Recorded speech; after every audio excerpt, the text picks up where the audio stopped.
Currently हमारा topic है वो एंडोक्राइन ग्लैंड से रिलेटेड है। लास्ट क्लास में हमने थायराइड ग्लैंड के बारे में डिस्कशन किया था। बच्चों, थायराइड ग्लैंड के द्वारा एक और नॉन आयोडीनेटेड थायराइड ग्लैंड के द्वारा एक और नॉन आयोडीनेटेड हार्मोन रिलीज होता है। उस हार्मोन का नाम है कैल्सीटोनिन। क्या नाम है बेटा? कैल्सीटोनिन। बच्चों, ये थायरॉक्सिन के अलावा है। ये कैल्सीटोनिन हार्मोन रेगुलेट करता है कैल्शियम एंड फॉस्फेट के लेवल को ब्लड में। दोबारा सुन लीजिए, the calcitonin is the non-iodinated hormone of thyroid gland and it regulates the calcium and phosphate level in the blood. Understood बेटा? तो इस तरीके से थायराइड ग्लैंड का टॉपिक था जो कंप्लीट हो चुका है। नेक्स्ट लेते हैं हम पैराथायराइड ग्लैंड। बच्चों, जो पैराथायराइड ग्लैंड है ये थायराइड ग्लैंड के बैक साइड में, पोस्टीरियर साइड में पाई जाती है। ये नंबर में 4 होती है, 2 पेयर में पाई जाती है। आगे बात समझ में। जो पैराथायराइड ग्लैंड है बेटा, इनके द्वारा पैराथॉर्मोन, इनके द्वारा क्या होता है बेटा? पैराथॉर्मोन जो हार्मोन है वो रिलीज होता है। पैराथॉर्मोन हार्मोन रिलीज होता है। इसे हम पीटीएच भी कहते हैं। In short this is also known as PTH. बच्चों, parathormone hormone is also regulates the calcium and phosphate level in the blood. आगे बात समझ में। तो ये हार्मोन क्या है कि बोन्स की रीस्ट्रक्चरिंग को, बोन्स के फॉर्मेशन को, आगे बात समझ में, उनको ये कंट्रोल करता है। अंडरस्टूड बेटा? दोबारा सुन लीजिए, the parathormone hormone regulates the calcium and phosphate level in the blood. आगे बात समझ में। ये बोन की रीस्ट्रक्चरिंग को, मसल्स के स्ट्रॉन्गनेस को और क्या कहते हैं बोन्स के फॉर्मेशन को, ना उसके चेंजेस को ये कंट्रोल करता है। अंडरस्टूड बेटा? तो ये पैराथॉर्मोन हार्मोन का फंक्शन है। नेक्स्ट लेते हैं हम जो 6th ग्लैंड है। जो 6th ग्लैंड है, 6th ग्लैंड में आता है थाइमस ग्लैंड।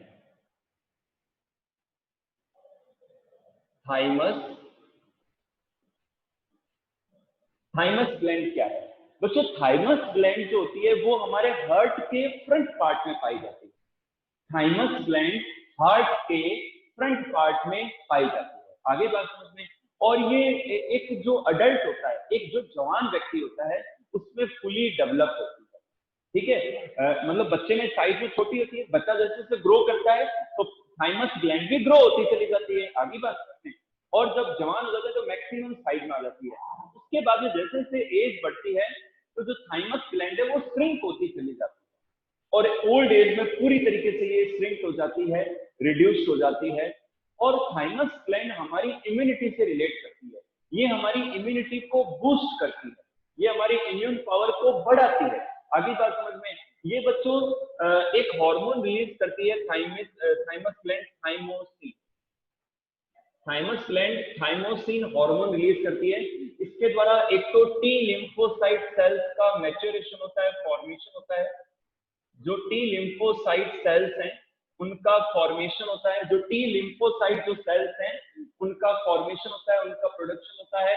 और आपको पता ही है कि जो टी लिम्फोसाइट सेल्स है वो एंटीबॉडीज का प्रोडक्शन करती है और एंटीबॉडीज हमारे बॉडी का डिफेंस सिस्टम बनाती है और हमें बीमारियों से लड़ने की, रोगों से लड़ने की एबिलिटी देती है। आगे बात समझ में। तो ये हमारे इम्यूनिटी के लिए जरूरी है। यही कारण है कि थाइमस ग्लैंड बच्चों में साइज में छोटी होती है, इस वजह से बच्चों की इम्यून पावर कम होती है। और जो थाइमस ग्लैंड बूढ़े लोग हैं उनके अंदर भी बहुत ज्यादा रिड्यूस होती है, बहुत ज्यादा श्रिंक होती है। तो यही कारण है कि जो ओल्ड एज पीपल हैं उनकी भी इम्यूनिटी एकदम कम पड़ जाती है। और यही कारण है कि जो ओल्ड एज के लोग हैं वो जल्दी बीमार पड़ते हैं, ज्यादा बीमार पड़ते हैं और बच्चे भी ज्यादा बीमार पड़ते हैं। आगे बात समझ में। तो ये बच्चों थाइमस ग्लैंड का टॉपिक था। नेक्स्ट हम लेते हैं बेटा एड्रीनल ग्लैंड। क्या लेते हैं? Adrenal gland. 7th ग्लैंड है एड्रीनल।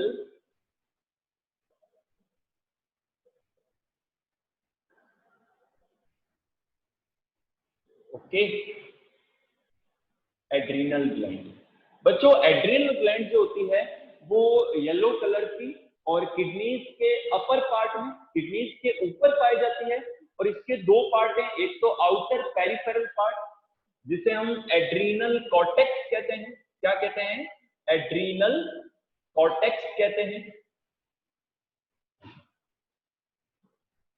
एड्रीनल कॉर्टेक्स कहते हैं। और जो मिड पार्ट है उसे हम क्या कहते हैं? एड्रीनल मेडुला कहते हैं। क्या कहते हैं? एड्रीनल मेडुला कहते हैं। आगे बात समझ में? तो बच्चों जो एड्रीनल कॉर्टेक्स है, जो पेरिफेरल पार्ट है एड्रीनल ग्लैंड का, उसके द्वारा जो हार्मोन रिलीज होते हैं उन हार्मोन्स को हम कहते हैं कॉर्टिकॉइड। क्या कहते हैं बेटा? एड्रिनल ग्लैंड के जो पेरिफेरल जो पार्ट है, कॉर्टेक्स पार्ट है, तो सॉरी कॉर्टिकॉइड्स।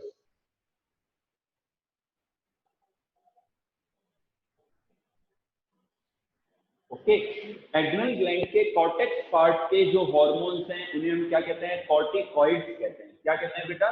कॉर्टिकॉइड्स कहते हैं। और ये 3 प्रकार के होते हैं, 3 प्रकार के हार्मोन होते हैं कॉर्टिकॉइड हार्मोन। ग्लूकोकॉर्टिकॉइड,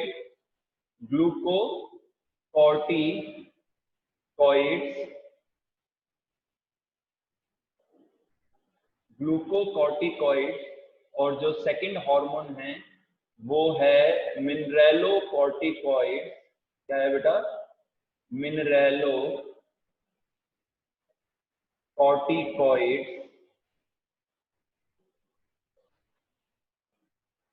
ओके, और बेटा जो थर्ड पार्ट है, थर्ड जो हार्मोन है वो है सेक्स कॉर्टिकॉइड। क्या नाम है?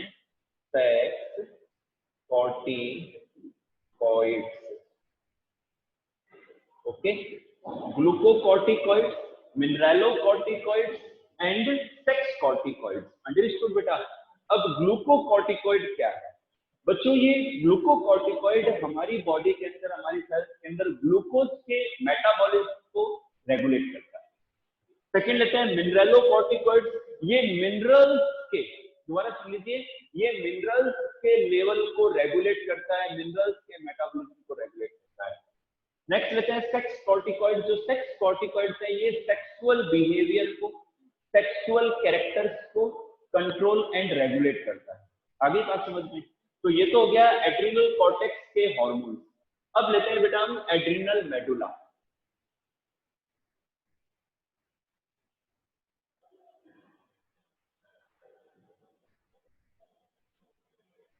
अब बेटा देखिए जो एड्रिनल मेडुला है, जो एड्रिनल मेडुला है उसके द्वारा जो है 2 टाइप्स के हार्मोन्स रिलीज होते हैं। फर्स्ट जो हार्मोन है एड्रिनल मेडुला का वो है एड्रीनलिन। क्या नाम है बेटा? This is the adrenaline. जाना पहचाना शायद नाम सुना है आपने। और सेकंड है बेटा नॉर एड्रीनलिन। क्या नाम है? Nor adrenaline. ओके, अब देखिए बेटा जो एड्रीनलिन हार्मोन है, जो एड्रीनलिन हार्मोन है वो जो एडवर्स कंडीशंस है, फियर, फ्लाइट, फ्राइट, उस कंडीशंस में एड्रीनलिन हार्मोन रिलीज होता है and it increases the, it raises the blood pressure, it constricts the blood vessels and supplies the more and more blood to the muscles, to the muscle cells. It provides oxygen to the muscle cells, जिससे क्या होता है कि जो ये 3 condition है, fear, fight and flight, in 3 conditions के अंदर हमें प्रिपेयर करता है to face the adverse condition, to face the adverse condition, it prepare. आगे बात समझ में? इसीलिए एड्रिनलिन हार्मोन को 3F हार्मोन भी कहते हैं। क्या कहते हैं बेटा? एड्रिनलिन हार्मोन को 3F हार्मोन भी कहते हैं। ओके बेटा, दोबारा सुन लीजिए, this is called 3F hormone and it prepare us for the fear, flight and fright. ये अपने ऊपर होता है कि हम क्या चूज करते हैं। आगे बात समझ में? और ये जो सप्लाई है, ब्लड की सप्लाई को स्किन में कम करके हमारी मसल्स को, हमारी बोन्स को वहां ज्यादा करता है। इसीलिए इसे क्या कहते हैं? एड्रिनलिन को हम 3F हार्मोन भी कहते हैं। और इसके अलावा जो नॉर एड्रिनलिन एड्रेनलिन है ये वापस नॉर्मलाइज करता है, जो नॉर एड्रेनलिन है इट वापस इसको ये नॉर्मलाइज करता है, हमारे ब्लड प्रेशर को, हमारी जो बॉडी की जो हाइपर स्टेज है उसको वापस से नॉर्मलाइज कर देता है। आगे बात समझ में। तो इस तरीके से बच्चों जो एड्रिनल ग्लैंड्स हैं उनके द्वारा ये दिस टाइप ऑफ हार्मोन्स जो है रिलीज होते हैं and they regulate our different body function. Understood?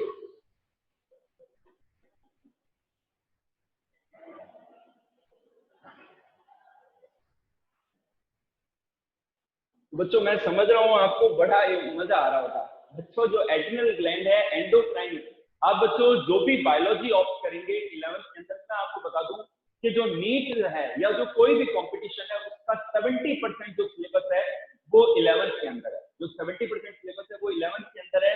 और ये जितने भी टॉपिक पढ़ रहे हैं आप इन दो चैप्टर्स में, लाइफ प्रोसेस में और अभी कंट्रोल कोऑर्डिनेशन में, तो 11th के अंदर सभी टॉपिक्स के एक एक चैप्टर है। एंडोक्राइन ग्लैंड का पूरा ही एक चैप्टर सेपरेट है और उसमें और आप जो डेप्थ में पढ़ते हैं, मैं खुद पढ़ाता हूँ काफी चीजों को और डिटेल में पढ़ाता हूँ, क्योंकि अभी आपके सिलेबस में नहीं है इसलिए मुझे थोड़ा लिमिट रखना जरूरी होता है, लेकिन फिर भी आपके सिलेबस के हिसाब से काफी मैंने एक्स्ट्रा चीजें बताई है और ये आपके कॉम्पिटिशन के बेस को बिल्ड करें। अंडरस्टूड बेटा? नेक्स्ट लेते हैं हम 8th testis.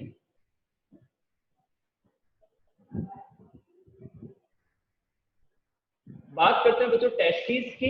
The testis are the male genital organ, the testis are the male genital organ and they are the oval shape, ये ओवल शेप होते हैं। और टेस्टिस की ध्यान से सुनना, यहाँ कॉम्पिटिशन का क्वेश्चन निकल के आ रहा है, जो टेस्टिस की जो लीडिंग सेल्स है, जो टेस्टिस की जो लीडिंग सेल्स है और ICH, इसे हम ICSH भी कहते हैं, इंटरस्टिशियल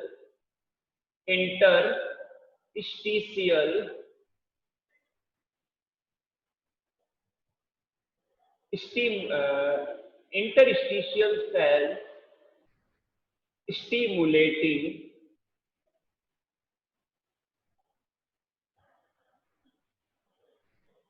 अच्छा सॉरी बच्चों मैं गलत बोल गया, सॉरी। टेस्टिस को बेटा हम कहते हैं लीडिंग सेल्स और इंटरस्टिशियल सेल्स। तो टेस्टिस के अंदर इन सेल्स के द्वारा टेस्टोस्टेरोन हार्मोन रिलीज होता है। इसके द्वारा कौन सा हार्मोन रिलीज होता है? टेस्टोस्टेरोन।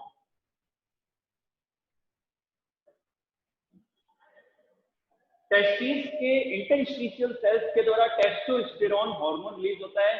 ये मेल के सेकेंडरी सेक्सुअल कैरेक्टर्स को, मेल के मेल होने को, ठीक है ना, मेल के जो डिफरेंट जो मेल ऑर्गन्स हैं, मॉस्टेक है, मूछें हैं, दाढ़ी है, बियर्ड है, स्ट्रॉन्ग मसल्स हैं, ये सब सेकेंडरी सेक्सुअल कैरेक्टर्स आते हैं जो टेस्टोस्टेरोन हार्मोन के द्वारा इंड्यूस होते हैं। आगे बात समझ में?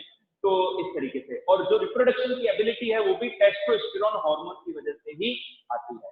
अंडरस्टूड बेटा? तो इस तरीके से जो है टेस्टिस के द्वारा भी हार्मोन रिलीज होता है। 9th लेते हैं बेटा हम, ovaries. 9th is the ovaries. Okay, जो ओवेरीज हैं बेटा, जो ओवेरीज हैं, ओवेरीज फीमेल में पाई जाती है, ये फीमेल जेनाइटल ऑर्गन है। आगे बात समझ में? ये प्राइमरी सेक्स ऑर्गन है फीमेल की और ये ओवल शेप होती है, ठीक है, और एब्डोमेन के निचले हिस्से में पाई जाती है। आगे बात समझ में?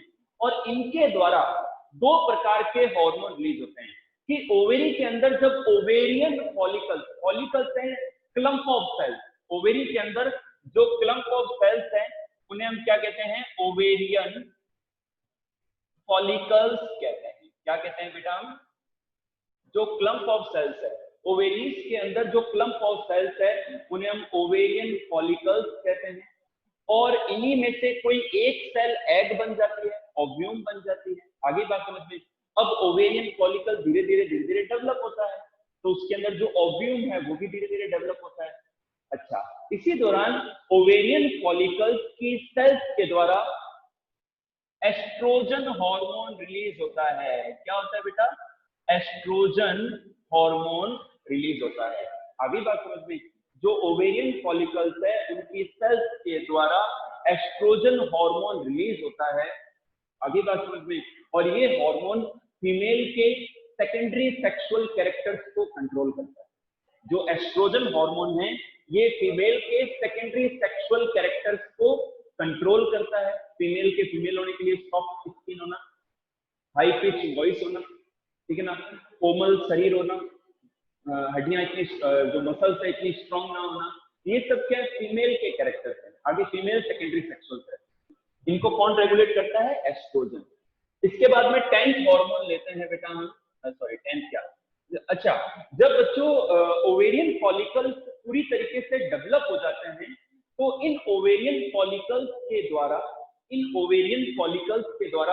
ओव्यूम रिलीज होता है। इन ओवेरियन फॉलिकल्स के द्वारा ओव्यूम रिलीज होता है। ओव्यूम के रिलीज को हम कहते हैं ओव्यूलेशन। ओव्यूम के रिलीज को हम बेटा क्या कहते हैं? ओव्यूलेशन कहते हैं। क्या कहते हैं? ओव्यूलेशन कहते हैं। अंडरस्टूड बेटा? तो ये चीज है। अब ओव्यूम जब रिलीज हो जाता है ओवेरी से, ठीक है ना, तो जब रिलीज हो जाता है तो उसके बाद में जो पीछे बनी हुई जो स्ट्रक्चर है उसे हम क्या कहते हैं? कॉर्पस ल्यूटियम कहते हैं। क्या कहते हैं? कॉर्पस ल्यूटियम कहते हैं। आगे बात समझ में।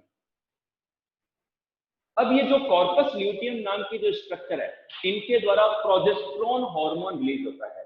जो कॉर्पस ल्यूटियम नाम की जो स्ट्रक्चर है इनके द्वारा प्रोजेस्टेरोन हार्मोन रिलीज होता है। क्या रिलीज होता है बेटा? प्रोजेस्टेरोन हार्मोन रिलीज होता है, जो कि ये कॉर्पस ल्यूटियम की तरह तभी होता है जब फर्टिलाइजेशन हो जाता है। ओव्यूम और स्पर्म का फर्टिलाइजेशन होता है तब कॉर्पस ल्यूटियम रिटेन करता है और इसके द्वारा प्रोजेस्टेरोन हार्मोन रिलीज होता है। ये प्रेगनेंसी को मेंटेन करता है। ये एम्ब्रियो का इम्प्लांटेशन के लिए रिस्पॉन्सिबल है। ये यूटेराइन वॉल के डेवलपमेंट के लिए, यूटेराइन वॉल के जो यूट्रस की वॉल है महिलाओं में उसकी थिकनेस के लिए जरूरी है। ये वहां पर एम्ब्रियो के इम्प्लांटेशन के लिए, फिर धीरे धीरे एम्ब्रियो के डेवलपमेंट के लिए। तो जो प्रेगनेंसी है, प्रेगनेंसी के इनिशियल 3 मंथ्स में, प्रेगनेंसी के इनिशियल 3 मंथ तक बच्चों प्रोजेस्टेरोन हार्मोन कॉर्पस ल्यूटियम से निकलता है और इनिशियल 3 मंथ तक यही प्रेगनेंसी को मेंटेन करता है जब तक प्लेसेंटा पूरी तरीके से नहीं बन जाता है। जब तक प्लेसेंटा पूरी तरीके से नहीं बन जाता है और प्लेसेंटा हार्मोन्स रिलीज करना शुरू नहीं कर देता है तब तक शुरुआती 3 मंथ में कॉर्पस ल्यूटियम ही प्रोजेस्टेरोन हार्मोन रिलीज होता है। बच्चों इस तरीके से जो है ओवेरीज भी एंडोक्राइन ग्लैंड के रूप में फंक्शन करती है। अब हम लेते हैं बच्चों 10th जो ग्लैंड है वो है पेनक्रियाज। जो 10th ग्लैंड है वो है पेनक्रियाज। ओके,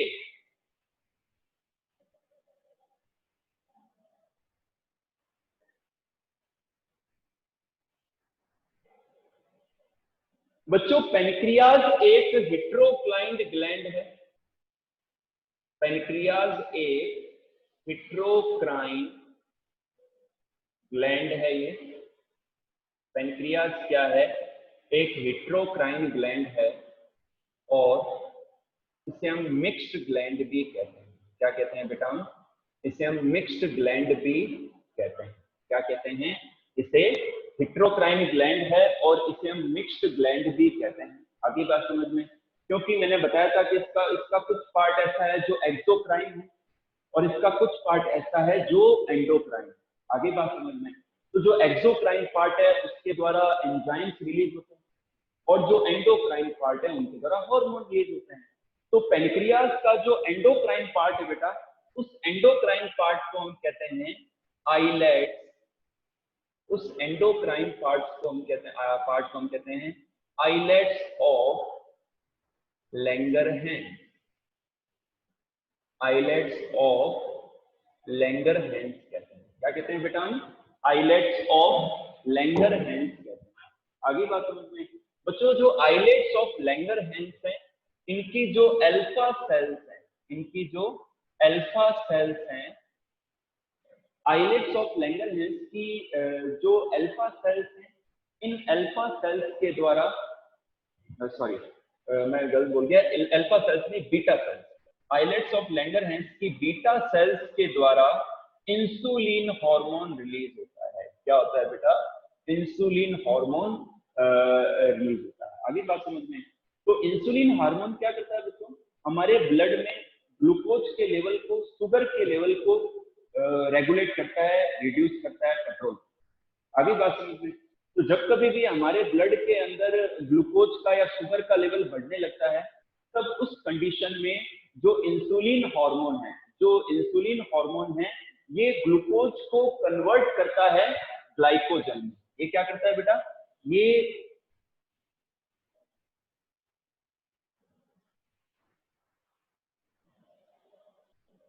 ये कंट्रोल करता है ग्लाइकोजन में।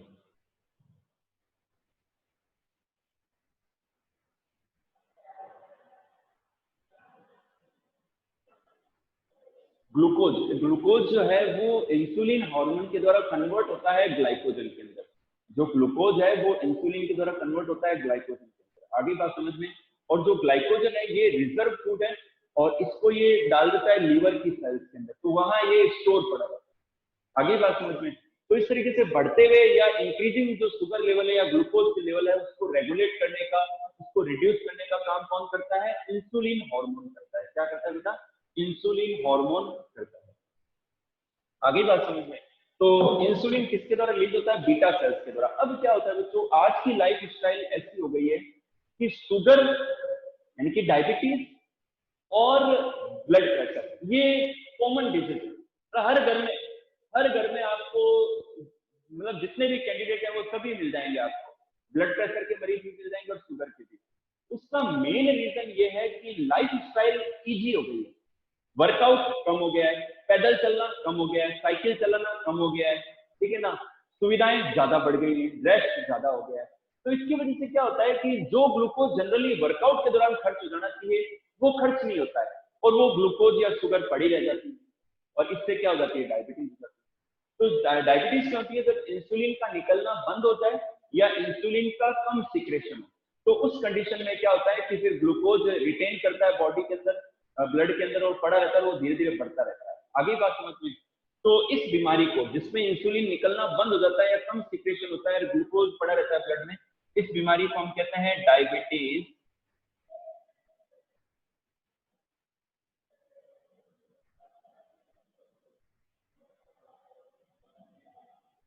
मेलाइटस।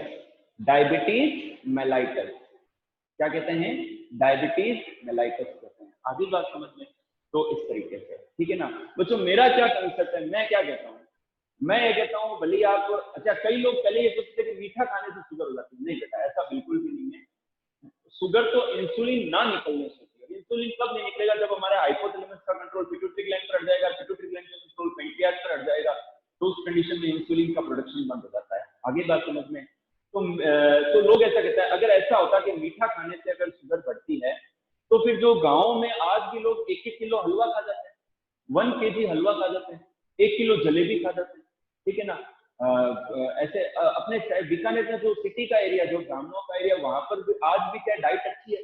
मेरे काफी मित्र है उस एरिया में, तो डाइट अच्छी है। तो शादी ब्याह में जब भी प्रोग्राम होता है, तो वो अच्छा अच्छा मतलब मात्रा में मीठा खा लेते हैं। तो मीठा खाने से शुगर नहीं होती है।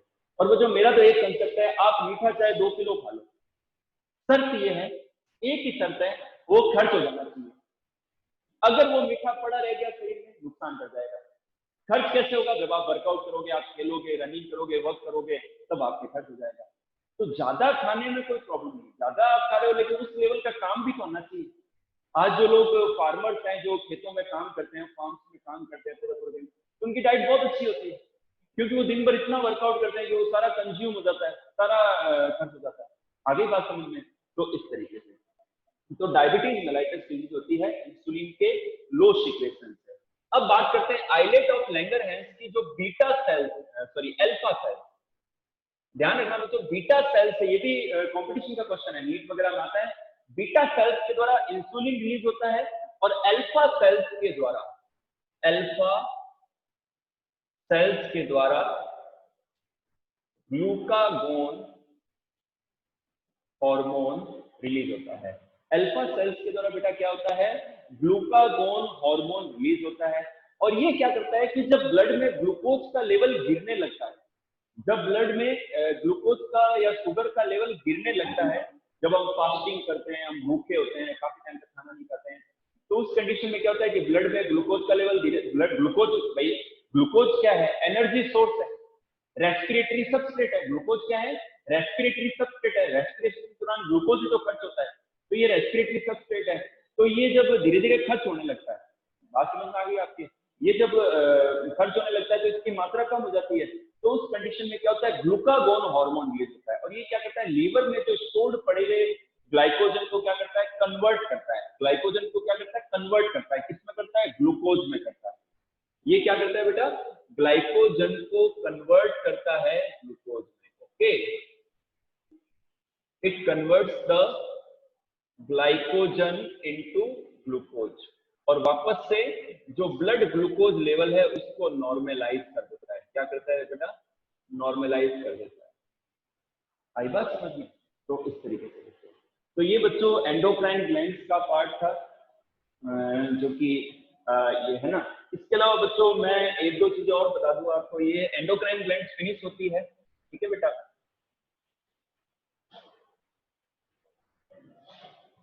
बच्चों अब हम बात करते हैं किडनीज की।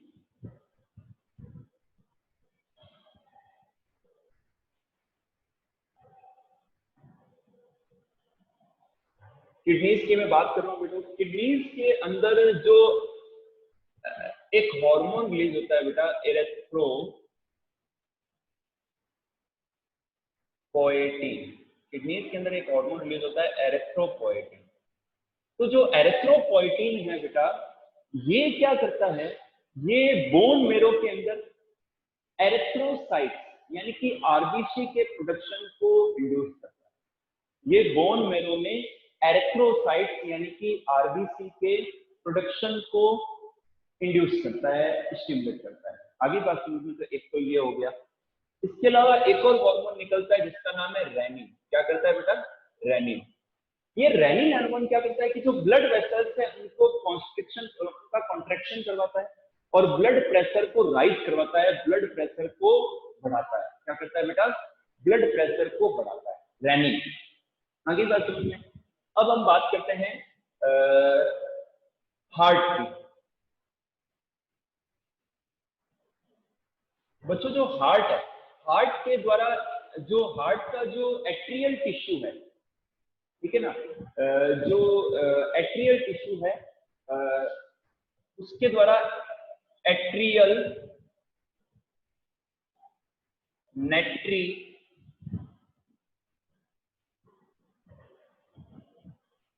एएनएम, एट्रियल नेट्री यूरेटिक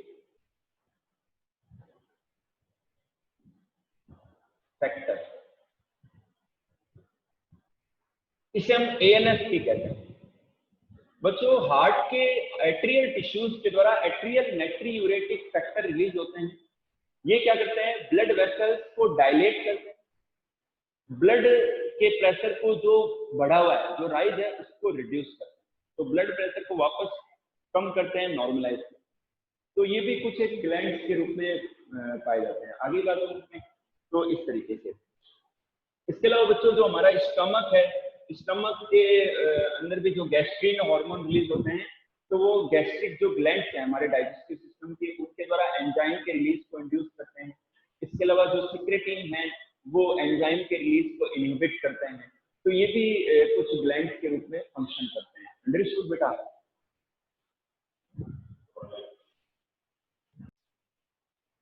ओके बेटा, आज के टॉपिक को यहीं ओवर करते हैं। ओके, और जो खाली एक टॉपिक बच रहा है फीडबैक मैकेनिज्म और एंडोक्राइन ग्लैंड्स को एक बार रिवाइज कर लेंगे कल की क्लास। ठीक है बेटा, जिससे कोई भी डाउट है वो और पूरी तरीके से क्लियर हो जाएगा। Thank you.